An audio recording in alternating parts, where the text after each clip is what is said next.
It's not about what you have or even what you've accomplished. It's about what you've done with those accomplishments. It's about who you've lifted up, who you've made better. It's about what you've given back. Denzel Washington. Welcome to Inspire Vision. Our sole purpose is to elevate the lives of others and to inspire you to do the same. Brad Selig, how are you doing? Hi, Dr. Doug. It's great to be here with you. Hey, it's great to have you on the show. I really appreciate it. Now, you're heading out in California, right? Just north of San Francisco. Okay, great. So, share with the audience who you are and how did you get to the point that you're at and what motivated you to write your book, which is called Thriving? I feel very, very fortunate with the life I've lived. One of the things I learned in high school was to be excellent. I became an excellent student. I've carried that through in everything I've done in my life. I went to Stanford Business School, and after receiving my MBA, I went to the caverns of Wall Street. I spent a dozen years with major firms and realized along the way that I really wanted to have my own firm. And it took a while to do that because it had to be focused. It had to have a clear set of principles. And I did that 3 decades ago.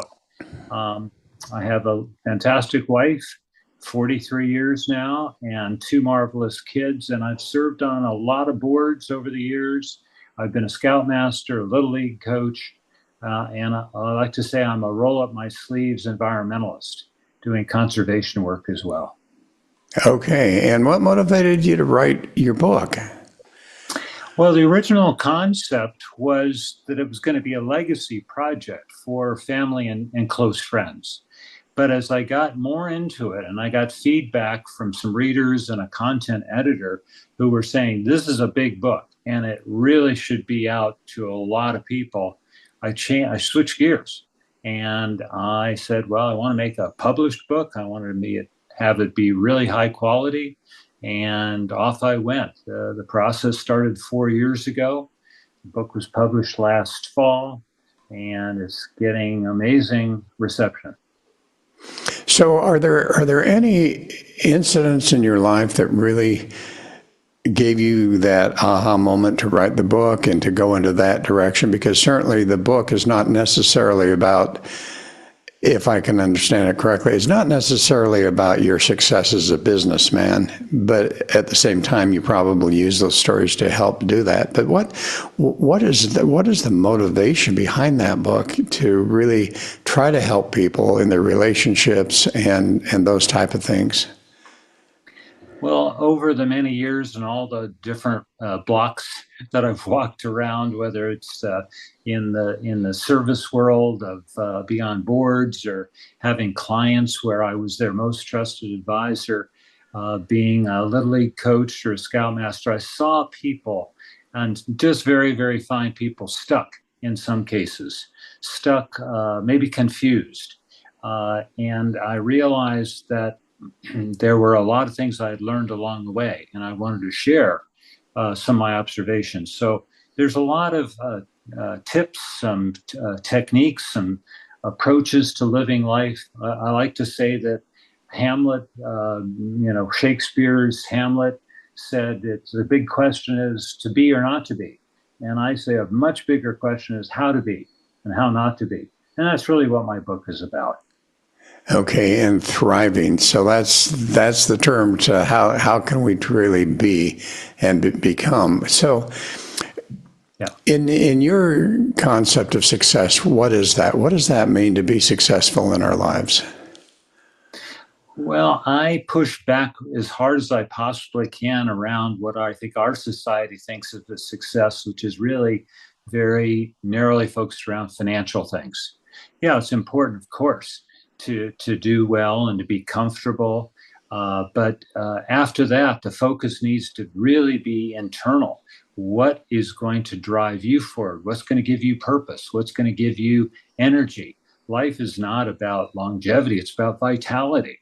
So I think there are a lot of elements to this that are important to embrace. They include things like being grateful and being helpful to others. I like to say that love in a narrow romantic way is great if you have it, but a bigger way of holding love is to have love as a way of being, which is being kind and respectful and being generous and listening hard to somebody, being interested in somebody else. Well, and at this point in time, as we see what's going on right now among campuses on the U.S. side, as totally opposite of what you were just saying. What's going on, and why on earth, in your opinion, are we having all of this type of animosity and anger and those type of things going on?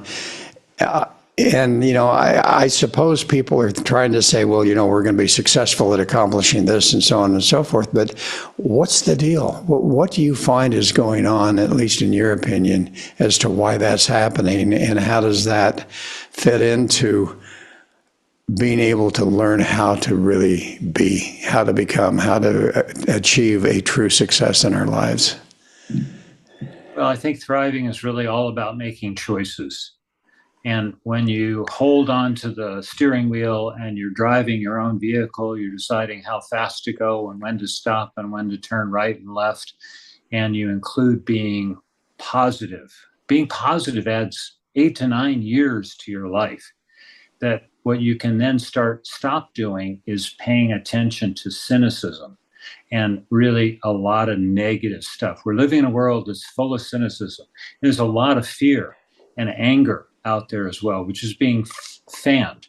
There's a lot of flames blowing around that. And as you say, a lot of that's on college campuses as well. So I am aware of what's going on, but I don't drink from the fire hose of that stuff because it doesn't help me. It actually makes me unhappy. I think there's antidotes to that. I think civil discourse is something we can learn, we can practice. There's ways to go from debate, which is about making somebody right, and or wrong, and you're right, to more of a dialogue and trying to explore what do we have in common. These are really important techniques and behaviors to try to emulate. And I'm hoping actually to take my book onto the college campuses as a course, because I think there's a lot of elements to this in building relationships and living a valuable, fulfilling life that, young people or even people in continuing ed could appreciate holding on to. Well, and how much do you feel like the subconscious imprints that we have received in our lives, and we all have gotten them from various sources and environmental, but how much do you think that is affecting our ability to really thrive in life and to experience, in my opinion at least, that joy, that happiness, that peace, that life is good? They're headwinds. There's absolutely no question about it. They're headwinds, the media, the kind of common culture we have, even some of the fun things, movies and Hollywood and so on. Some of the music that's out there that's fairly popular are not necessarily very conducive to getting on, to reaching your potential, to really looking at yourself. The beginning of thriving is about knowing yourself. And that's not something everybody's willing to do. And it's not a one and done proposition either. You got to keep going back. The world changes, you change. And so you got to keep looking at those issues. Who am I? What's important to me? What kind of person do I want to be? I like talking about Zig Ziglar. Zig Ziglar, one of the great motivational speakers, he passed away about a dozen years ago. And he said, yeah, you want to be the kind of person where if somebody said something bad about you, no one would believe it. That's a fantastic way to live life. Nobody would believe that you were anything but a good person, an honorable person, a kind person. It's important. That's a Well, choice. and I know that you have an undergraduate degree in psychology, which is fascinating because you go in all these different directions. So how much of that has motivated you to go into this direction? Because you're really talking about, and to some degree, human behavior, psychology, those type of things. How did you get motivated in that direction? Well, I have a degree in mathematics and psychology, and both of them have supported me very, very well throughout my investment banking career, doing very complex transactions for corporations.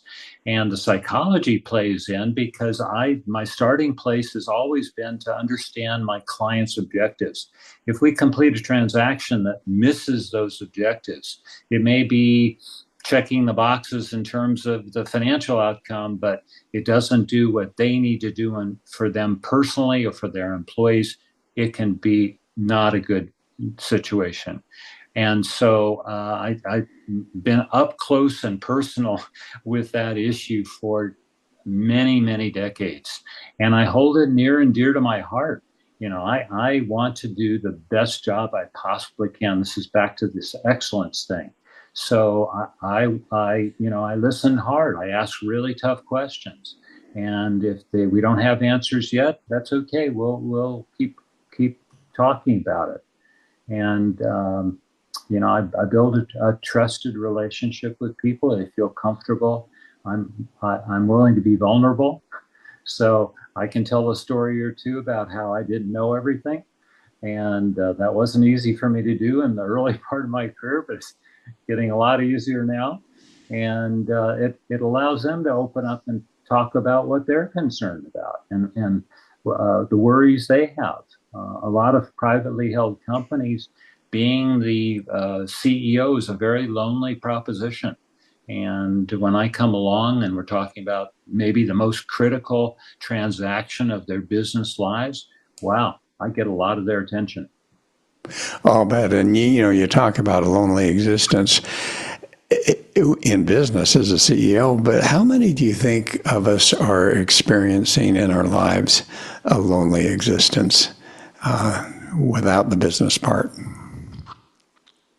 Well, I don't have a really good grasp of that, frankly. I'm trying to inspire and encourage people to build relationships. There's an architecture to doing that. And you can make a relationship deeper and more enduring by doing certain things. And you can also hurt a relationship in lots of ways. So I'm out there talking about it. There's a lot of that in my book.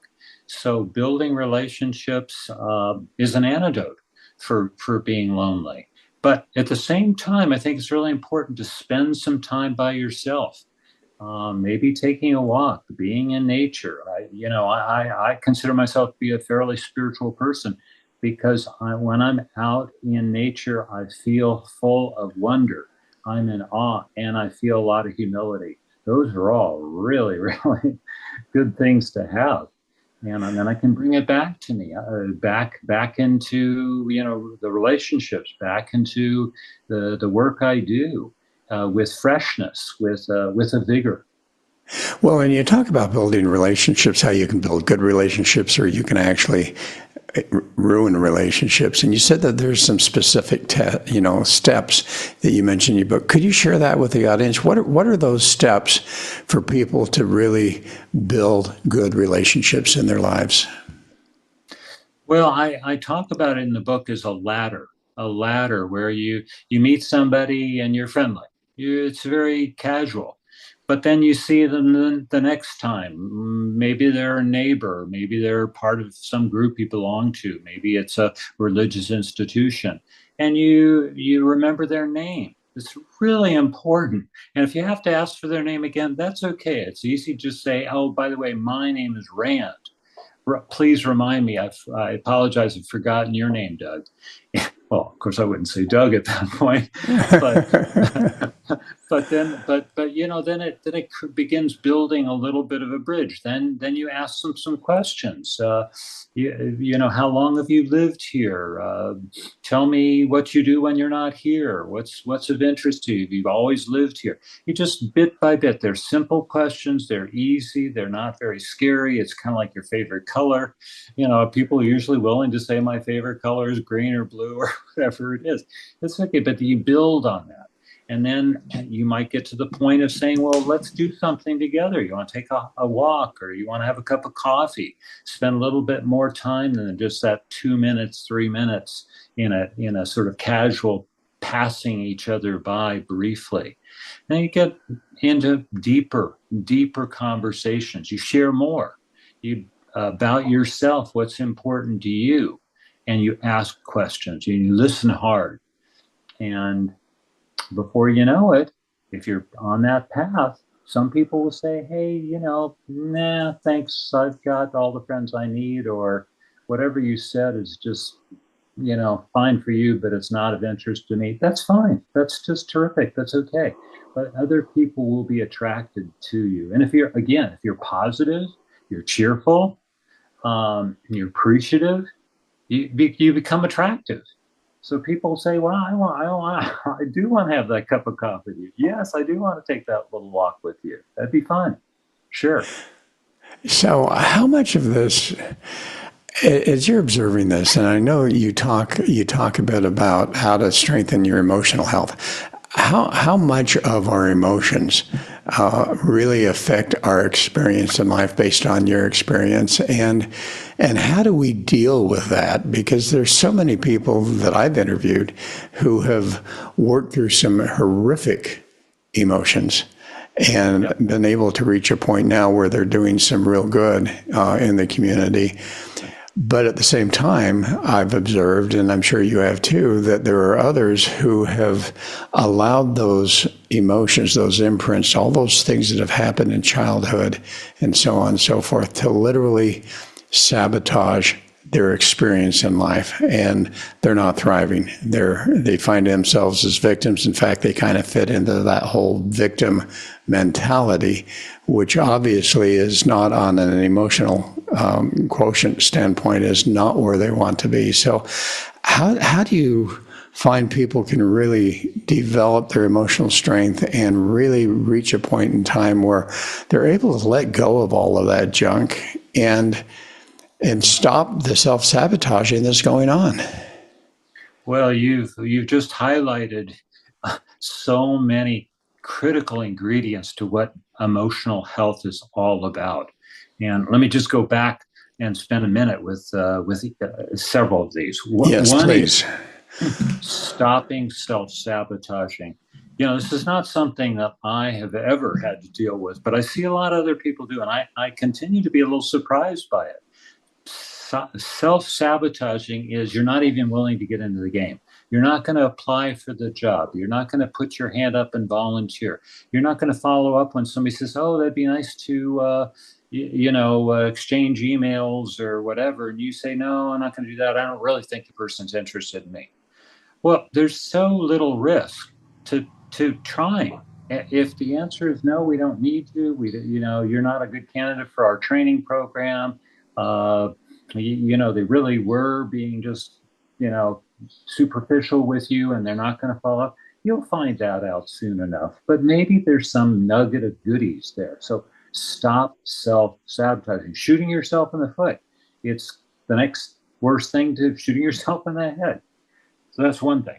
A second thing is learning to forgive.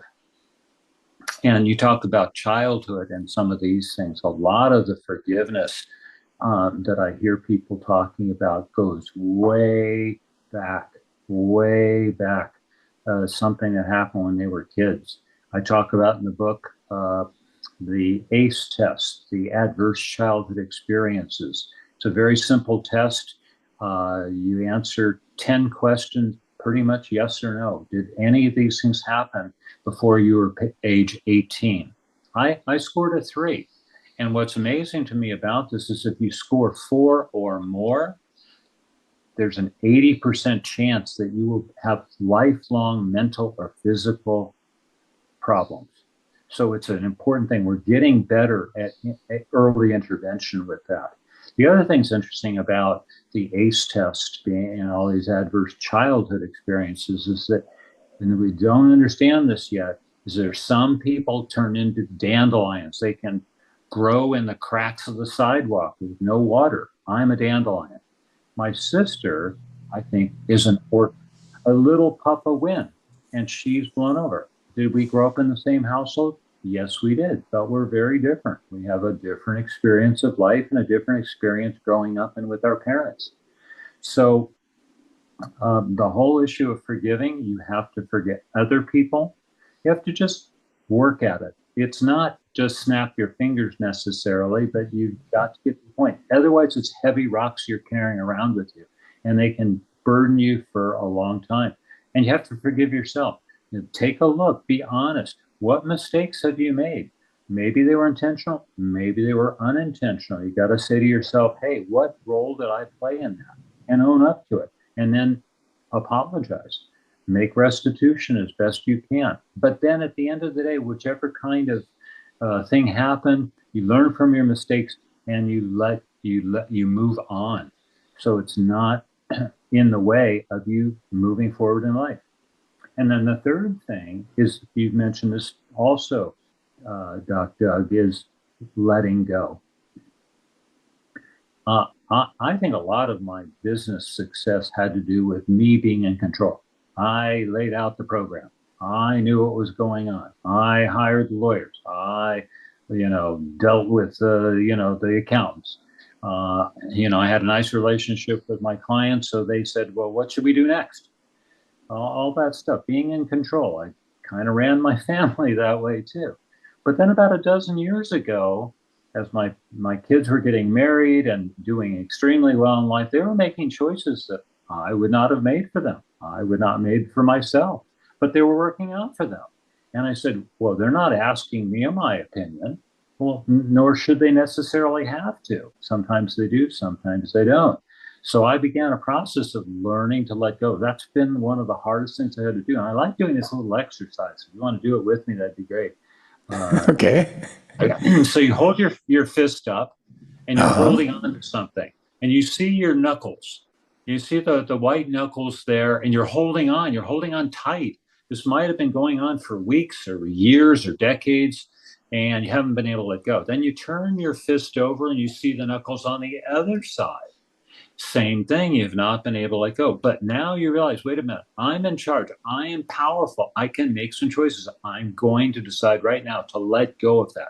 You open your hand, you wiggle your fingers and your thumb, and you let go of that thing, and your hand rises because that weight is no longer so burdensome. So I started doing this about a dozen years ago. When I started doing it, I was doing it with some regularity.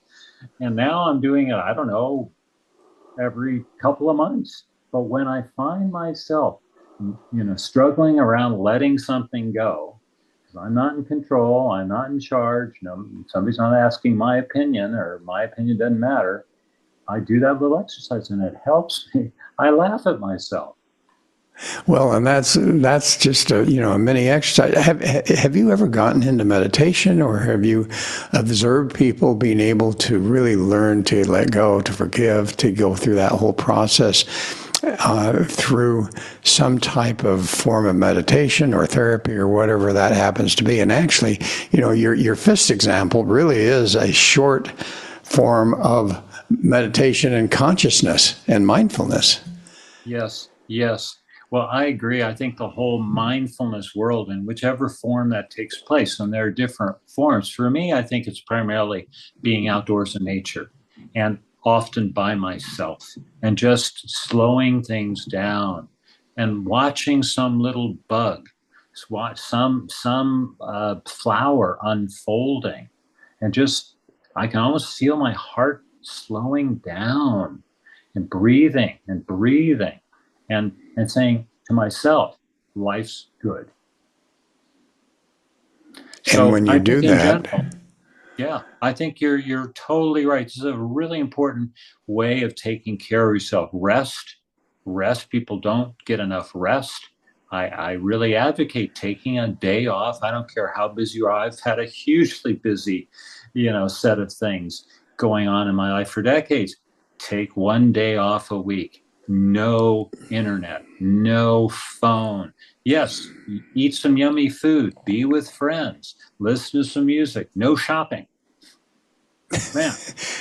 Yeah, and get away from your life that you've been running around in, which is not necessarily where you want to be. One of the things that I find fascinating, and I get criticized many times, from different people. I find that I just love to study. I have a curiosity that I just can't stop. So, I'm sitting here in Thailand, and all of a sudden I'm studying Buddhism, and I'm comparing it to all these other backgrounds that I have, and so on and so forth. And, as you say, you move forward with certain degrees, but then you continue to study and get curious about this and about that. What have you found, if anything, is there a value to curiosity, to really wanting to be a lifelong learner, not only in new things, but also being able to observe your life in general? It is so significant. I'm so delighted you brought that up. Being curious makes life fun, for one thing. You just see something, maybe you've seen it, well, you didn't really see it. It's happened, it's come by you before, and you really didn't really notice it. It's kind of like a new word. That word's been there, but I wasn't paying attention. So, but it could be brand new as well. That's all part of it. But you say to yourself, what's going on here? Why? How does that work? How did that get to be? What's the history of this? Being curious is makes life so much fun. It's like, who goes on a vacation without discovering some new stuff? And it's also, as an added bonus, fantastically valuable in terms of suspending judgment and in dealing with conflict resolution. Because if you're curious, you're no longer engaged in the fight. You're no longer saying, I'm right and you're wrong. You're saying, I'm curious now. Why did you say that? Haven't thought that way myself, but tell me more. I'm curious about how you came to that point of view. So curiosity is huge. Actually, there's been studies done that there are 7 personal qualities that lead to life satisfaction and achievement. And curiosity is one of those 7. That's how important it is. Well, and as we get that way, then how do we become curious about our own life and the mistakes that we've made, and what do we do about that? Maybe the starting point for that is some self-esteem, some self-love. And what you might have to overcome is some mistakes you made. And you might have to sort of say, hey, I'm not a perfect person. I'm getting better. That quote about Zig Ziglar, 20, 30 years ago, there would probably have been people who said, well, I have some bad things to say, and they're probably all true. Well, I think now, moving along, working at being a better person all the time, that population is shrunk a lot. I would like to believe nobody is saying something bad about me. So I think this is a critical ingredient to living a good, fulfilling life. Well, and there's so many books have been written about failure and all of those type of things. But when we talk about curiosity, and I appreciate what you said about it, because when we really think about going back and realizing that mistakes that we've made or experiences that we've had that may have been in our control, or maybe they were not within our control. And yet curiosity allows us to go in and really start to analyze. And then you can come from the perspective of either victimhood or the perspective of what, out of curiosity, what what value was there in that? What did I learn? What has this helped me in any way create a different perspective of life, a different, affinity for life? What are your thoughts on that, and how does that work? Well, I again, this is one of these topics I'm so glad you brought up. I think the sense of being a victim is, I don't think I've yet to meet a person who felt like a victim where it was doing much for them. I think again, the antidote for that sense of being a victim, I think it relates a lot to being powerless. And so, if you can say, "I'm responsible. Yes, this happened. It wasn't in my control, but what is in my control is how I feel about it and what I do next. That is in my control." That's a really huge thing. And you can also, besides taking responsibility for those things, you can also make some choices along the way as to, how you want to show up again and again. Being curious about yourself and feeling good about yourself, breathing in some self love, and being honest. I mean, I don't think there's anybody who's perfect. I haven't met them. If you have, let me know. But that's not the way life works. People sometimes they bumble along, and sometimes they do good stuff, and then they don't do something well for a while. They hurt somebody, and then they move on. They mess up. That's the nature of things. Well, and you talk, I think, in your book a little bit about transitions. Now, you have had the experience of different transitions in your life, okay, and we all have, depending on age and so forth. But you've had those transitions, and from what I can gather, you have been very much in control and have been at cause in doing those transitions. I think there are many people who are faced with transitions that are outside of their control. It just happens, or, in general, things change in life. And do you find that people really struggle with that? And do you talk about that in the book? And how do people really manage some of those transitions in their life? I definitely do talk about it because life is full of beginnings and endings, and in the middle of those two are transitions. And what's around transitions are a lot of emotions. There's fear. You knew what was going on before. It may not have been great, and that's maybe why a transition is coming up, something new. But you can hold that in an angry way about what you're leaving behind, and you're leaving a company, and you're very upset with your old boss. And you could also be very fearful about what's coming next. That these are powerful, very powerful emotions. So you got to come to terms. What are you feeling? Take some time. I highly recommend journaling. What am I doing? A lot of emotions are not just clean one type of thing. There's multiple things going on, multiple emotions all wrapped up in a gooey, messy thing. You got to take the time to separate those out, figure out what's going on. How are you feeling about it? So at some point, as you make progress with this, you can go back to who you are. What do you stand for? What are your values? What is your purpose here? And that will then realign you, hopefully align you with what the next step is. And you create some options for yourself. And then there's a lot of planning, a lot of the implementation around the next step. If you're thoughtful about this, you're looking inside, you're looking at yourself, not what somebody else says you should do. Listen to that, and that voice. Talk to yourself, not listen to yourself. Talk to yourself with some positive things to say, and create some options. Analyze the options. What's going to work best? What's going to work best for you, maybe for your family? And then you say, okay, everything is an experiment in life. It may work out really well from day one, and it may have to take some tweaks to get to the place where it's really humming along. That's okay. That's okay. Well, and it's interesting as I came out here to Thailand and have sought to least find some people who speak English. And so, looking at the expat community and so forth, it's been fascinating to meet different people, and I've developed some great friends. And obviously, they're at that point of retirement or close to retirement. They may be still leaving and doing a little bit of work from time to time.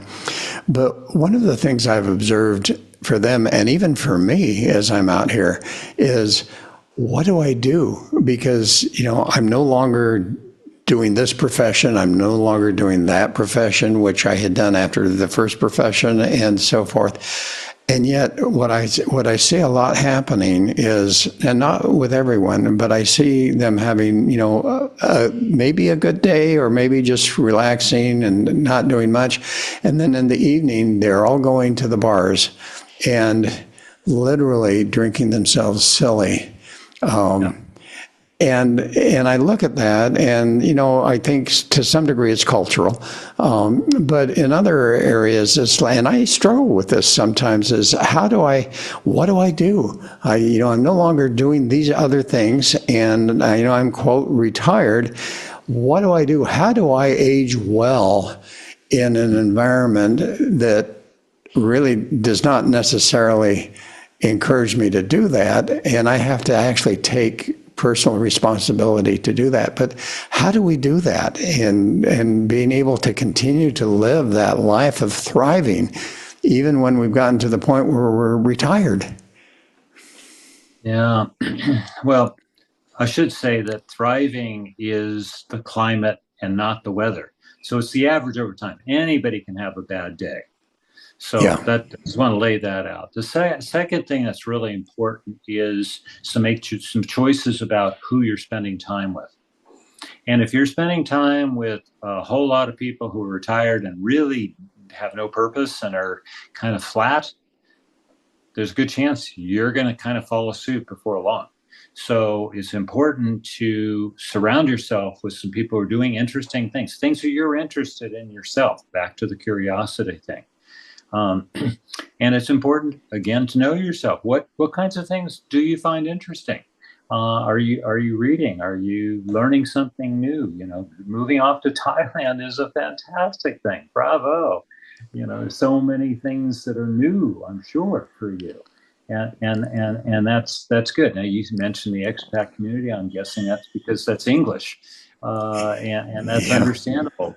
But part of the expat community could also be people from Europe or other parts of Asia or something, and that they could communicate well enough with you to make the time with them really good.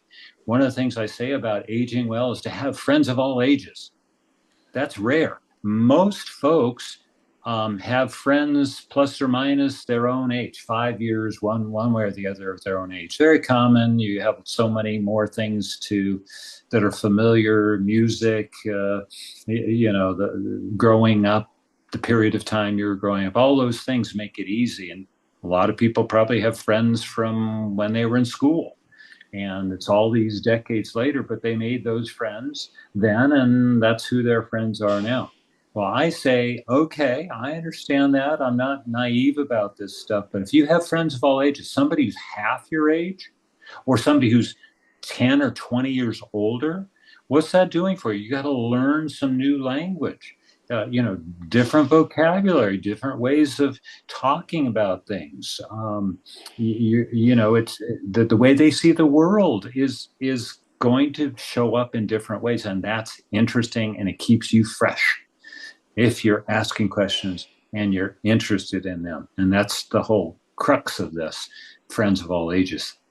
Yes, and fortunately, I head back to the U.S. at the end of the month, so it's going to be end of May. Yeah, so it's summer there and winter here. But what I find interesting, as you say, is, and I love that concept, is having friends of various ages, because it really keeps you alert. It keeps you thinking. And I have 4 kids, and so they are my friends as well as children, as you have also. But it's interesting to get into those conversations with them, and and really listening and realizing that, wow, their modality of thinking, the way that they're approaching things, as you said with your kids, they're doing things you would never do yourself. And yet, that really does keep that curiosity, and that keeps that whole awareness alive. I want to add another part of this that I think is really important is sort of your self-attitude. You mentioned people who retired, and this is a cultural concept. I remember my dad's turning 102 next Sunday, and he worked until he was 90. He loved his work. He got so much positive feedback. He was helping so many people. He never wanted to stop. He finally had to because he couldn't see very well and he couldn't hear very well. So this concept of being old, retirement for a lot of people is just basically falling off a cliff. And one of the things that people have said they love about my book is that the appendix has a paragraph on 75 books that I've read that really impacted me. And one of those books is Younger Next Year. It's a fantastic book. I really recommend it to your listeners. It's two people have come together, a doctor, an internist, and a fellow who was a retired lawyer, but who's very active. And one chapter is by the lawyer, the next chapter is sort of the medicine and the physiology of aging. And basically the premise is, no, you do not have to be older next year.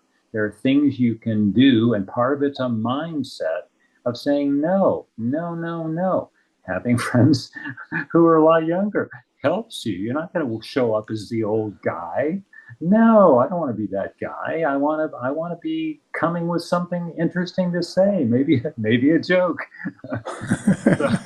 Well, and my dad worked till he was 86, so that was amazing too. So you're right. It just, there's that motivation to say, you know what, I'm not going to let go just because I'm aging, and I think that becomes key. So as we close. And this is a tough thing to do, I know, but I'd love for you to just, share a thought that you have that you'd like to share with the audience to just kind of sum up what you really are trying to get across and the message that you're trying to get across to the audience.